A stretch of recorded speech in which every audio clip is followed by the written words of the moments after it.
If you have a true strange or scary story you'd like to share with the channel, go to astheravendreams.com and click the button to do so. And of course, thank you.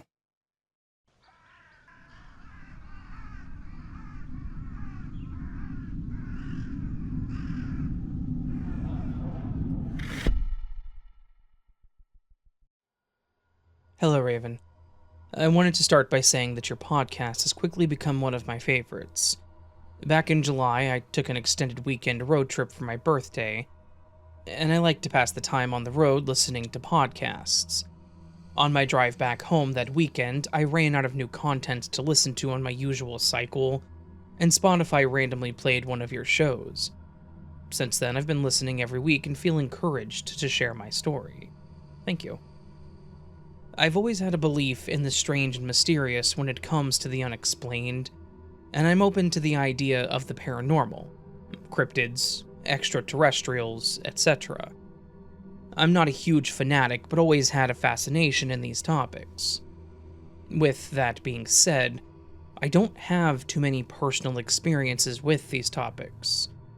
Any experiences I've had are relatively mild and nothing too freaky or wild. But nevertheless, here's my story.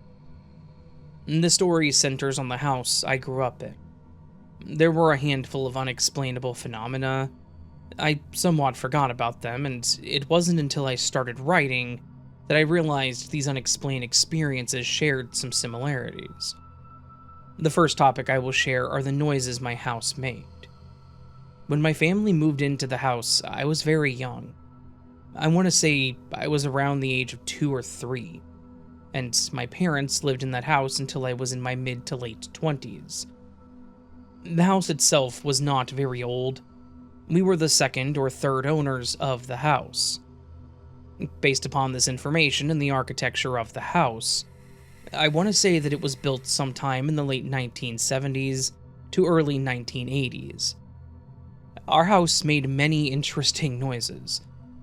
Living in this house most of my life, I grew accustomed to most of these noises, and simply thought of them as typical noises a house would make. As I became accustomed to these noises, I forgot about them until one day in my early 20s, my girlfriend spent the night. The morning after that night, she said, "You know, your house makes a lot of weird creepy noises, right?" To which I agreed. But my response was something along the lines of, "Yeah, I'm used to it." Also, side note, before I'm judged too hard, I lived in this house with my parents until after I graduated college. I commuted to school and saved thousands a year in living expenses. I don't regret it. Anyways, back to the story. Most of these noises had an explanation to them. I will share the most vivid noises I can remember, which centered on the noises that could be heard from my room. Every time the AC in the house would shut off after running, I could hear a metal tapping noise coming from the air vent in my room. What caused this noise, I'm not entirely sure. Perhaps it was condensation that collected in the AC vent, and then began to drip as the temperature in the vent changed. But it wasn't anything odd or creepy. Another noise came from the window in the stairwell next to my bedroom. Our stairwell had a massive skylight leading from the main floor to the top floor. My bedroom was immediately at the top of the stairs, and so when my bedroom doors were open, I could hear noises coming from the skylight. The window in the skylight was similar to a big dome. The material did not look like typical glass, but appeared to be made out of a material similar to acrylic. Also, there were layers within it, with an inner layer and an outer layer. It almost reminded me of the materials used to make airplane windows. Anyways, this window would make a steady popping noise occasionally. My assumption is that it had something to do with the changing temperature of weather, combined with the heating and cooling of the setting sun, while also taking into account the temperature difference of the inside of my house versus the outside of the house causing these noises. Perhaps it was the rising and lowering of the temperatures causing an expansion and shrinkage of material that would cause these popping noises. The point I'm trying to convey is yes, There were a lot of weird noises, but most of these had a logical explanation behind them. However, there was one noise that I can remember that I could not find a logical explanation behind. This was a noise I did not notice until I was in high school. This noise could only be heard from a specific part of the house. When you enter the front door and walk towards the back of the house, you will find the kitchen and living room area. This noise could only be heard in that part of the house, and it sounded like it was coming from outside. It sounded like the thwack one hears when chopping wood, almost like the sound of someone chopping down a tree, but in a rhythmic thwack, thwack, thwack, thwack, with each one being separated by 1 to 3 second intervals. This would go on for an hour or two. What was odd is that the noise could only be heard at night. We could not hear it every night, but heard it most nights. And when I first heard it, I did a little bit of investigation. I opened the windows to hear better. I tried looking out the back window into the neighbor's yard, but did not see anyone. The back of the house faced the back of our neighbor's house. Both our house and our neighbor's houses were built on the side of a hill. Picture houses built on adjacent hills, but the front entrances faced the front of each other's respectful hill, and then at the base of these hills was a creek that ran down the street. We each had about 30 yards of backyard between the back of our houses and this creek. There was plenty of room to do activities like chopping wood, but I didn't see anyone chopping wood. Nor could I believe someone would chop wood for a few hours in the middle of the night.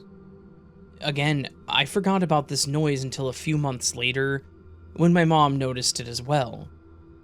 What's odd is this noise neither of us heard prior to this year. It wasn't one that our house made in the years prior, but we heard it for years after. We did some more investigation, stepping out the back door near the living room and walking along our back deck at night, peering into neighbors' yards. We also went out the back door in our basement that leads out beneath our deck, but we did not see anyone, but we could fairly hear the thwack, thwack, thwack, thwack. But no luck in finding the source. We continued to hear this on occasion for years to come, but with no explanation. Now, the unexplained noises ended there. There are no other noises I can remember in which I could not find a logical explanation besides this thwacking sound.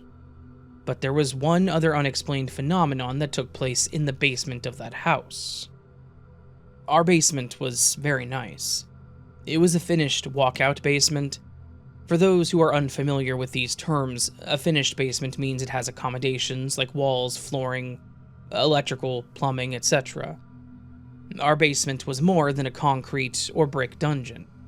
It had carpet, multiple rooms, a little bar-like area, a bathroom with a toilet, and a shower. Also, the basement was a walkout basement, meaning there is a door that leads outside.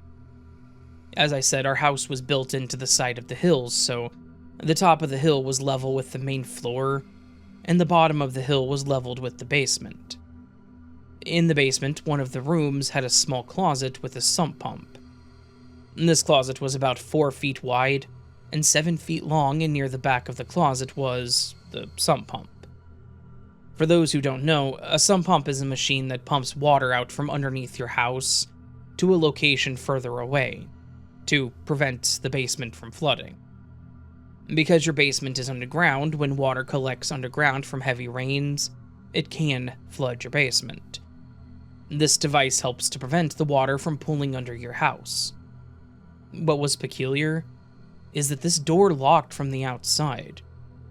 Someone could not lock themselves inside this closet, but someone could get locked into the closet from the outside. If I wanted, I could hold someone captive by locking them in this closet. The room it was connected to was repurposed several times while I lived there. It was a kid's toy room, then my mom's office, and finally a living space. When it was a living space, sometimes my dad would sleep in this room on days where he needed to wake up early hours before my mom. Sometimes I would sleep down there because it was very cool in that room year-round. Now, as a kid, I remember playing in this room.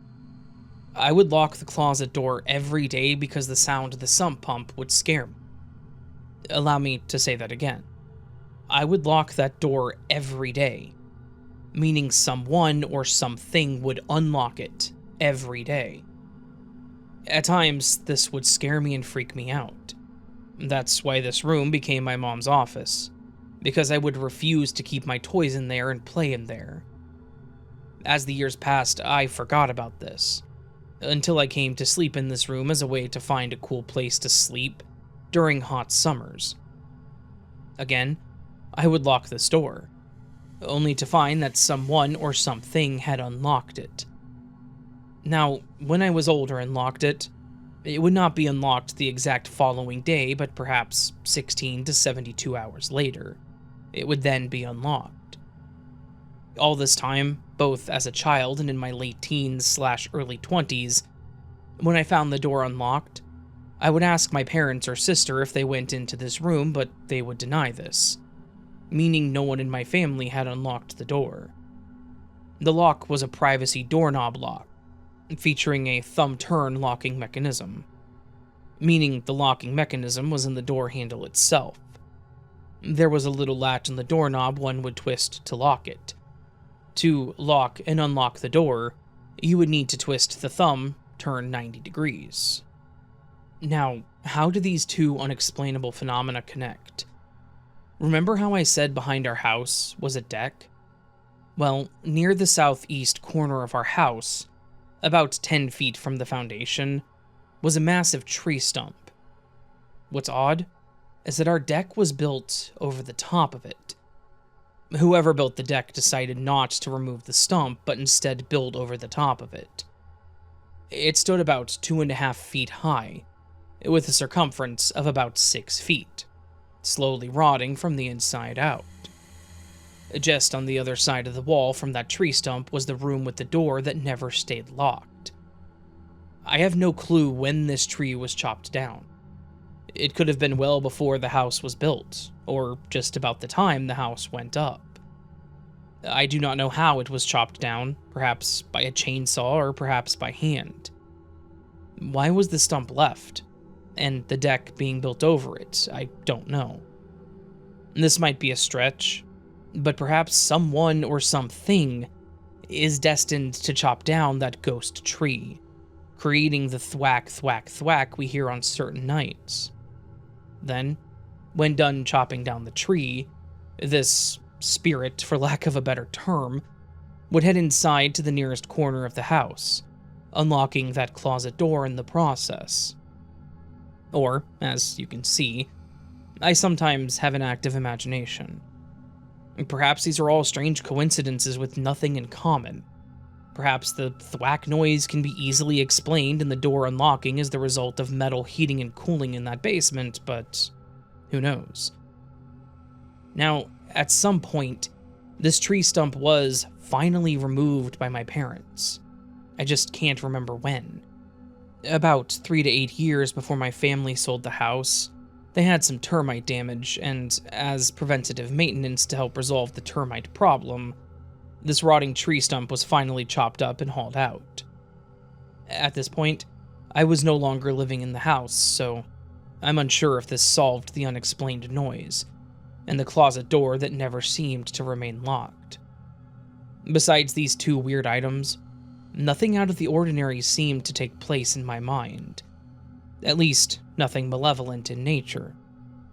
If I remember anything else weird happening in that house, I will write back, but as I said in the beginning, living there so long, I just became used to the weird stuff, and found somewhat logical explanations to these happenings.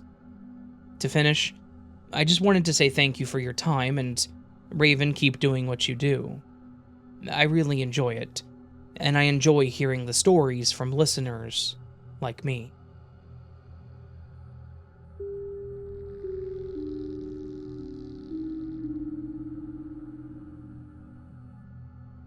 This was just a boring Friday night. All my brothers and sisters seemed to have somewhere to go or something to do. My parents had to help a friend with something, so it was just me, myself, and I. I wasn't too upset about it. I could always find something to entertain my tween mind, but I was under strict orders to not leave the house under any circumstances. Which, as you all will find out, I didn't listen.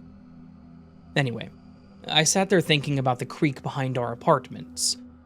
All the teens went down there to smoke, make out, listen to music, and everything else teenagers do. Because I was still young, I couldn't go without a friend or sibling, but tonight I vowed to be a big girl and go hang with all the other kids. I would be back in time, I told myself.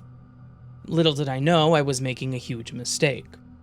I was about to learn my parents had certain rules, and that people aren't always as they seem. So, I grabbed my boombox, yes, I'm showing my age a little bit, and headed down the small path through the trees, and straight to the creek bank.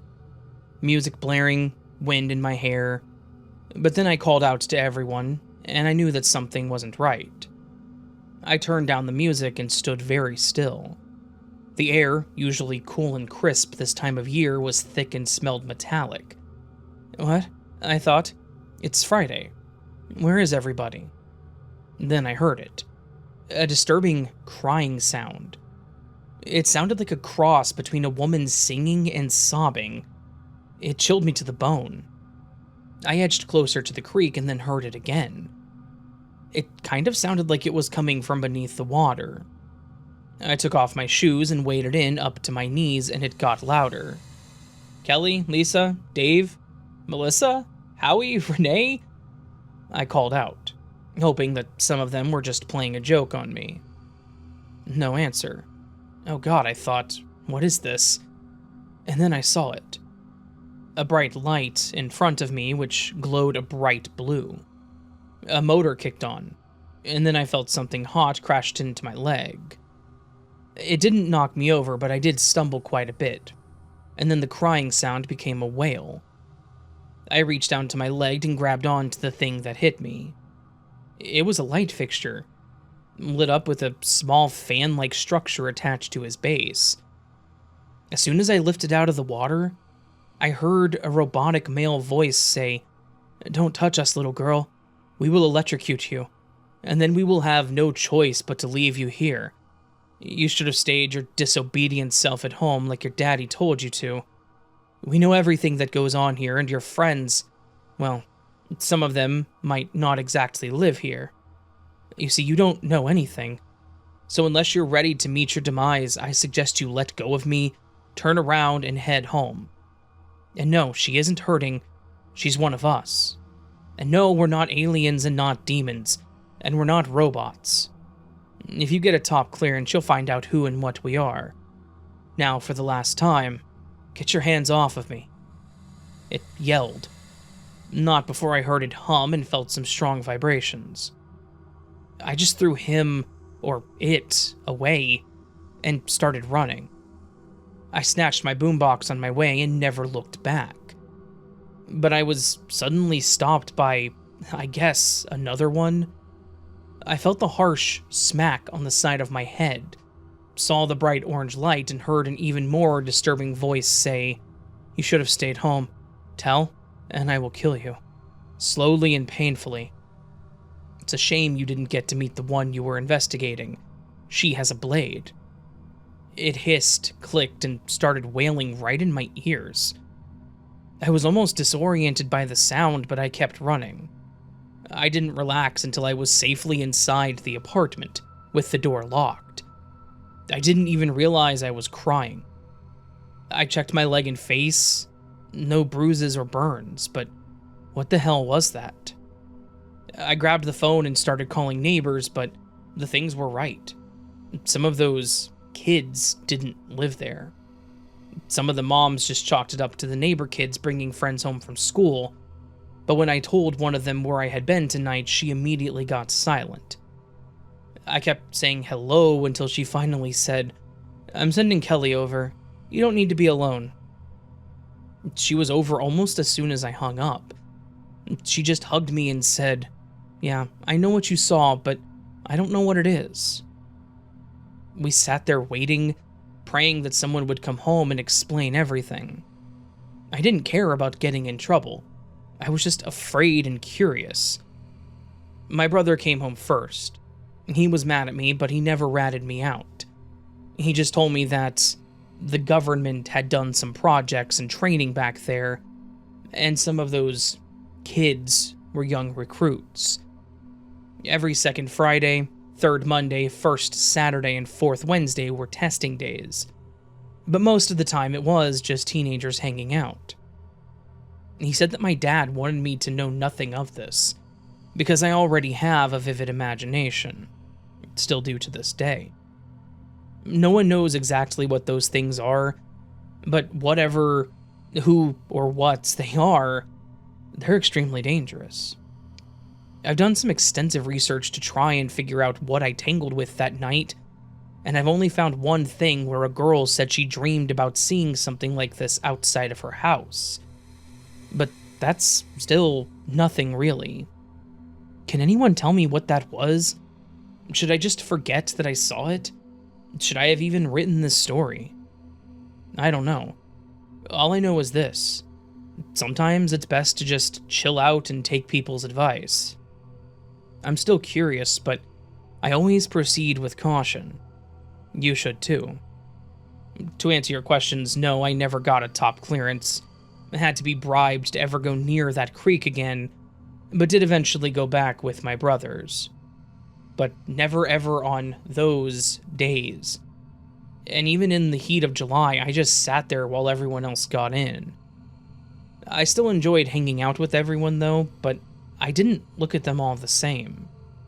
We only stayed there for 2 more years after that, but none of us will ever forget that strange little apartment building with the creek in the back.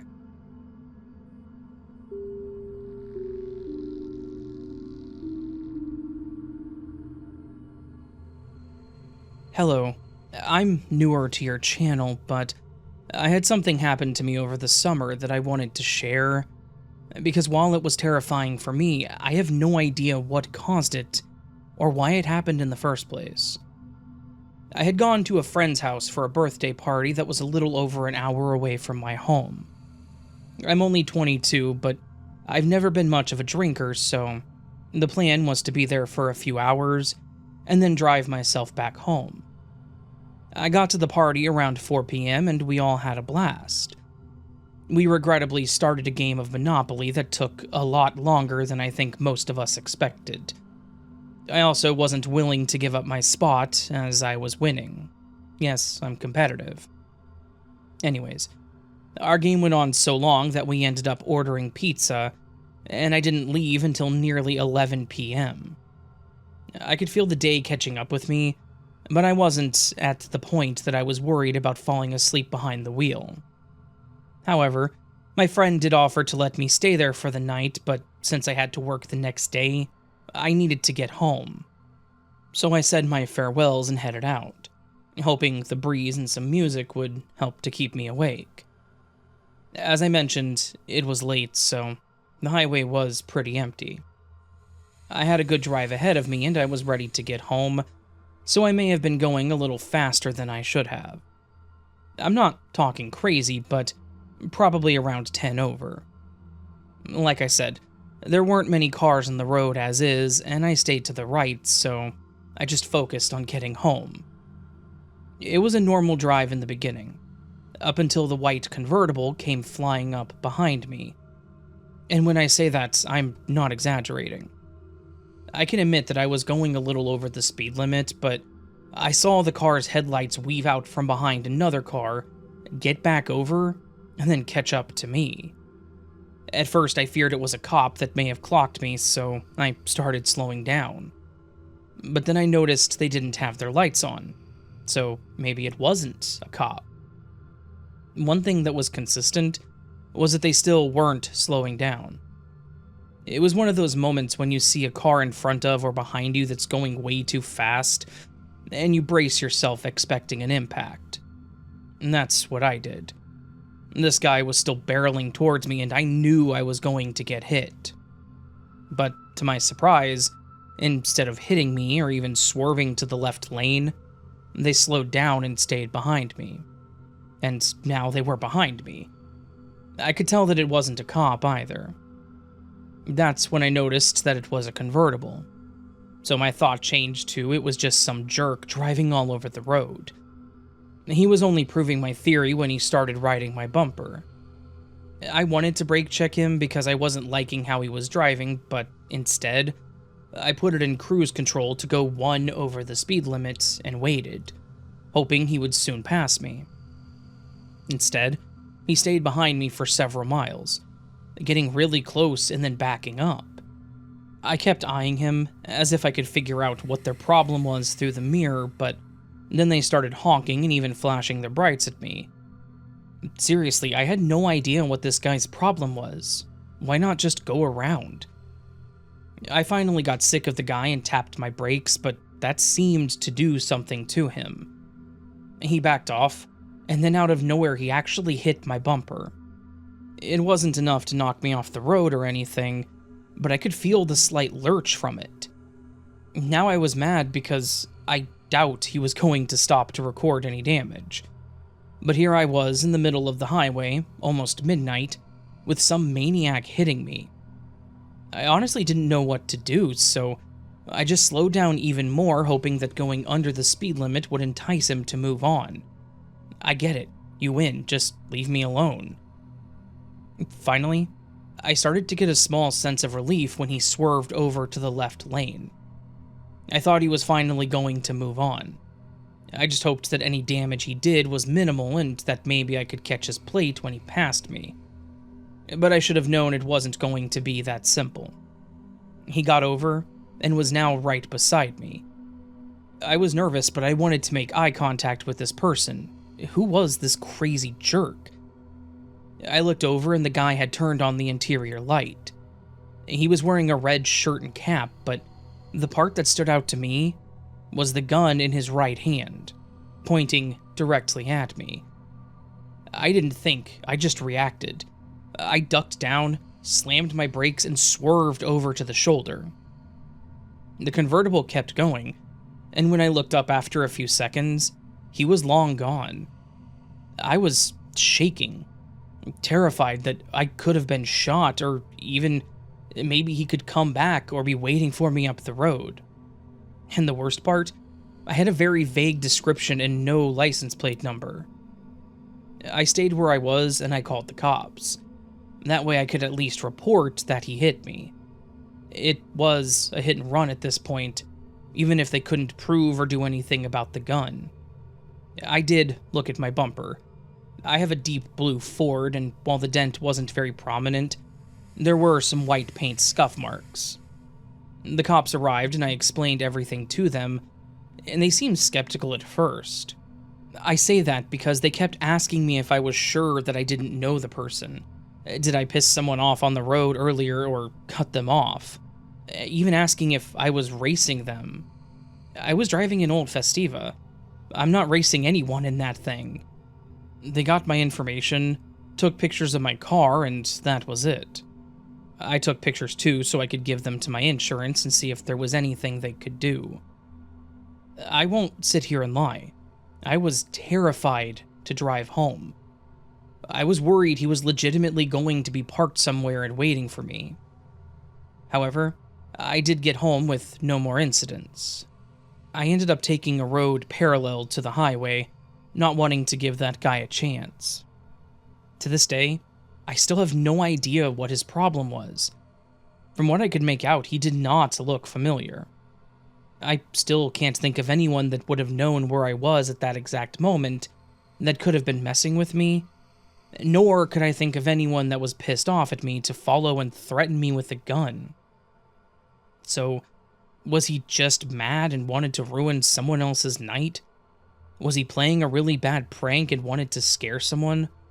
I still have no idea. I'm just as clueless today as I was a few months ago. It terrifies me to think that he may still be out there doing that to other people. And the thought that he had a gun, that that he could just use it at any time to an innocent person on the road makes it just as terrifying now as it did that night.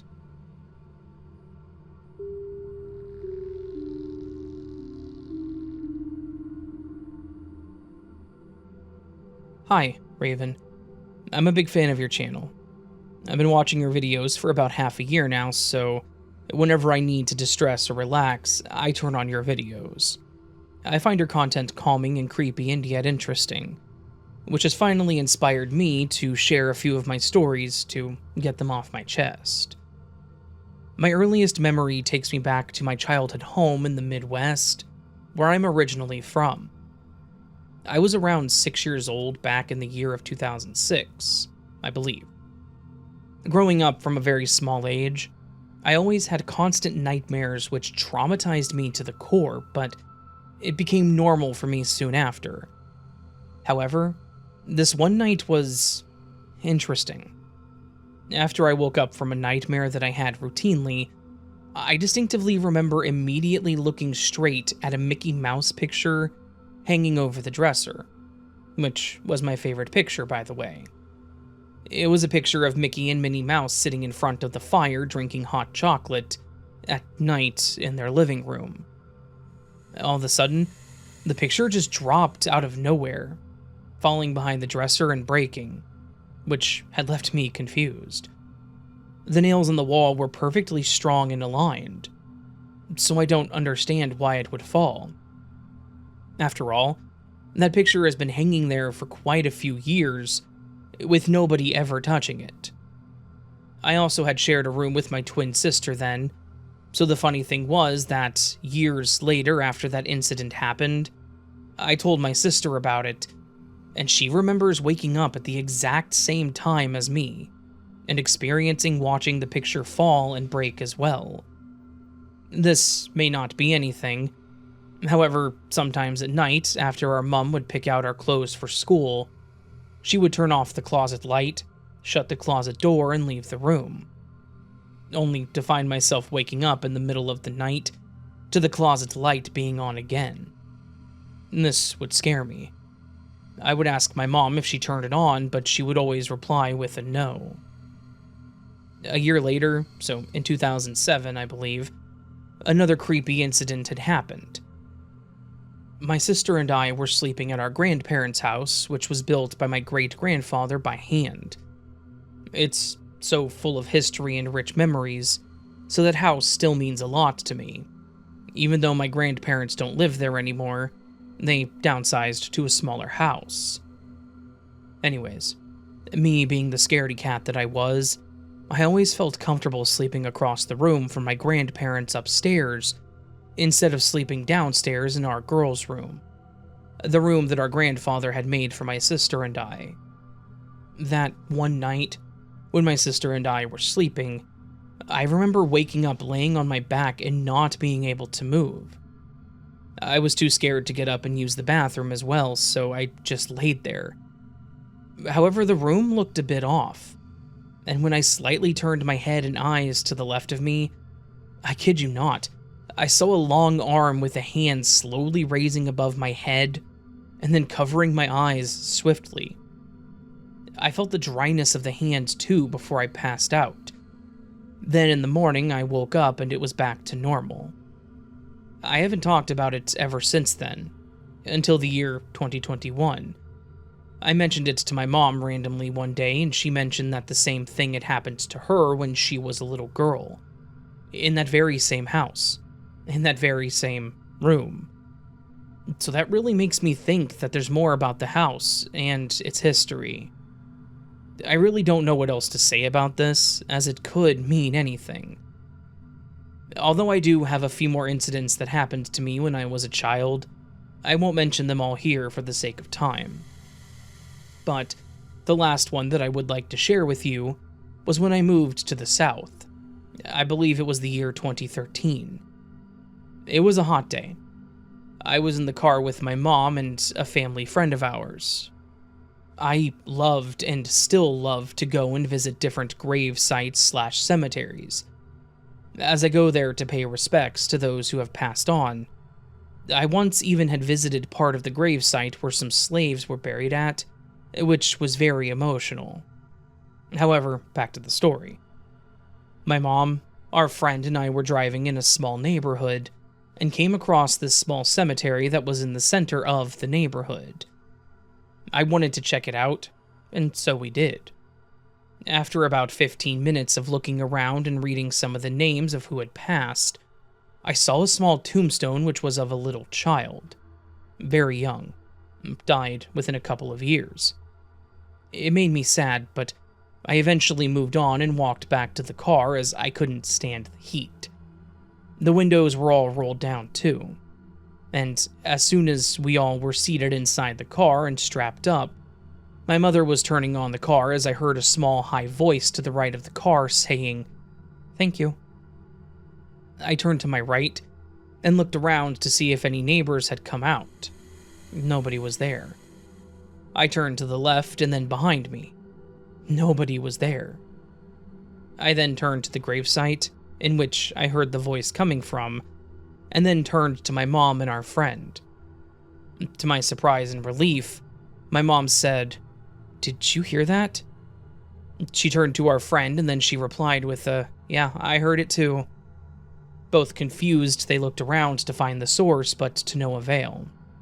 I then mentioned to my mother, saying, "I heard it too, but it came from that way," as I was pointing to the graveyard.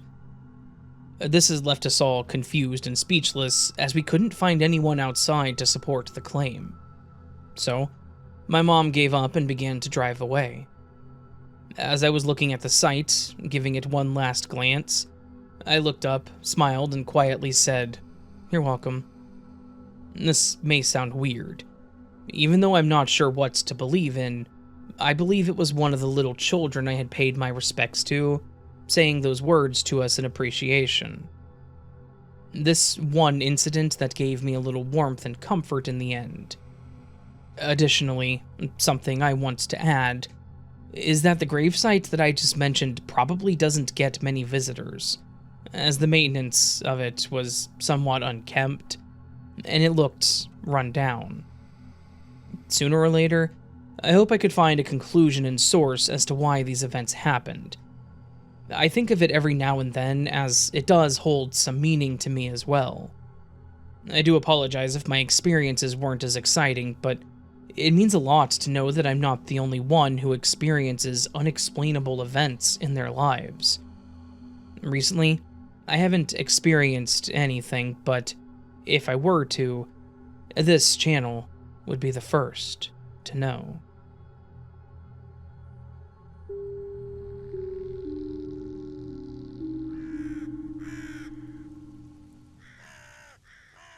So that, my friends, was a collection of some unexplained scary stories, unexplained horror stories, stories that are scary and just genuinely defy explanation. Hence the name Unexplained. To be unexplained is to not have an explanation.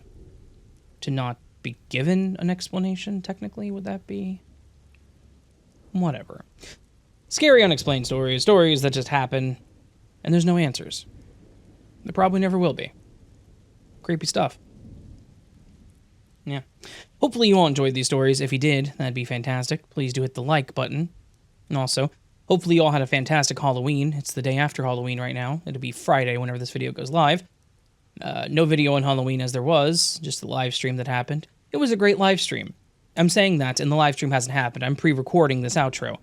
I'm only saying it's a great live stream because we're going to manifest a great live stream. If it's a terrible live stream, so be it. Who cares? It's going to be gaming, me and Patience. I don't know what we're going to do. It's funny, because again, I'm saying this in the future to you, in the past to me, and to the patrons and members that have early access. But yeah, whatever. It was a great live stream, guys. Thank you for all showing up. Thank you for having an enjoyable time with me. And wow, did you see those gameplays I made? They were insane. Haha. Anyways, if you liked the video, hit the thumbs up button, the like button. If you're new to the channel and liked what you heard, hit that subscribe button. If you're really feeling generous, you can hit the thanks button, which is a super thanks, which is a tip to the channel. Never expected, always appreciated. You can also leave a comment down below the video if you feel like you want to do that. That's also appreciated and never expected. You can join Patreon or memberships, get early access to content like this and other things, depending on what you sign up for. You can buy hand-signed and numbered posters on Ko-fi, Ko-Fi, which is down in the link below in the description. Do not just go to Ko-Fi, because that will not take you to my page. That will just take you to the Ko-fi page. Listen on other platforms if you want to do that. Yeah. Well, that's it, friends. Hope you have a beautiful week. Beautiful rest of your week. Hope you're having a great day. And hope I see you again here very soon. But until then, my friends, remember that you are loved, that you are valid, that you are important. You're the best you that you can be. Do not forget it, and don't let anyone tell you otherwise. And until next time, much love, and sleep well.